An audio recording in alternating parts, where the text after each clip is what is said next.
उस गांव में बिरजू अपनी पत्नी सुषमा और 2 साल की बेटी मुन्नी के साथ एक झोपड़े में रहता था। गांव के नजदीक ही एक स्टेशन था, तो बिरजू वहां कुली का काम किया करता था।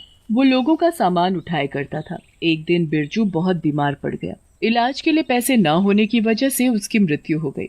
आप हमें छोड़कर क्यों चले गए? अब हमारा क्या होगा? मुन्नी के बापू, वापस आ जाओ, हम तुम्हारे बिना नहीं रह सकते।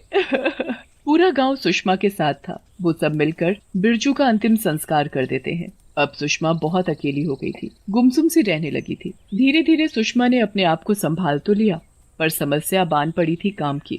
घर चलाने वाला तो चला गया, अब मुझे ही कुछ काम करना होगा। मुन्नी की परवरिश में कोई कमी नहीं होने दूंगी, इसके लिए चाहे मुझे कुछ भी करना हो। सुषमा सोच में डूबी हुई थी कि आखिर वो काम करे तो क्या करे, जिससे वो काम भी करे और मुन्नी का भी ध्यान रख सके। तभी सुषमा की नजर बाहर आंगन में लगे आम के पेड़ पर जाती है। उस पेड़ पर बहुत से कच्चे आम लगे थे। ये ठीक रहेगा, मैं इन सभी कच्चे आमों को तोड़कर स्टेशन पर बेचूंगी। सफर में जब सभी मसाला लगे मेरे कच्चे आम खाएंगे तो उन्हें जरूर स्वाद लगेंगे। ये सुषमा एक डंडे की सहायता से आमों को तोड़ने लगती है। तभी मुंशी चौपट लाल वहाँ खड़ा होता है। ओ सुषमा रानी, ये तू क्या कर रही है, हैं?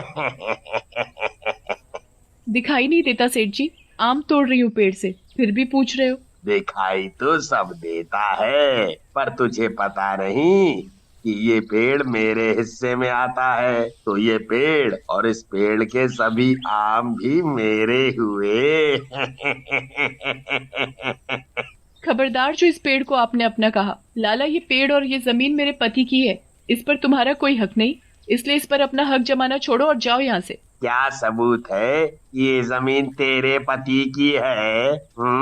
कुछ है सबूत तेरे पास?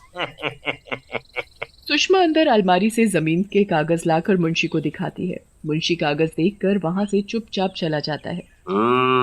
इस सुषमा रानी का कुछ तो करना पड़ेगा। मेरी बेइज्जती करके इसने अच्छा नहीं किया। अब तू देख मैं तेरा क्या हाल करता हूँ।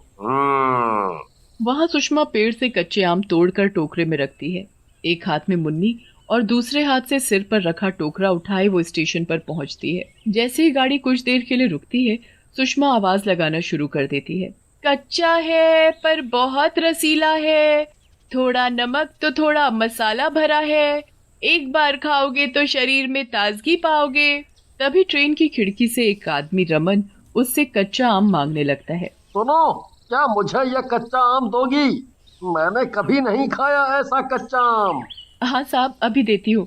इस कच्चे आम को खाओगे तो पके आम को भूल जाओगे। रमन उस कच्चे आम को खाता है तो खाता ही रह जाता है। उसे आम बहुत पसंद आता है। वाकई ये कच्चा आम तो बहुत ही स्वाद है। ट्रेन में बैठे बैठे मेरा जी कुछ ठीक नहीं था, पर इसे खाते ही मैं बहुत अच्छा महसूस कर रहा हूँ।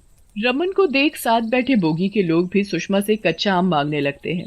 थोड़ी ही देर में उसका पूरा टोकरा खाली हो जाता है। सुषमा खुशी खुशी अपने घर वापस आ जाती है। ऐसे ही कई दिन बीत गए। सुषमा की अब हालत भी ठीक हो गई थी।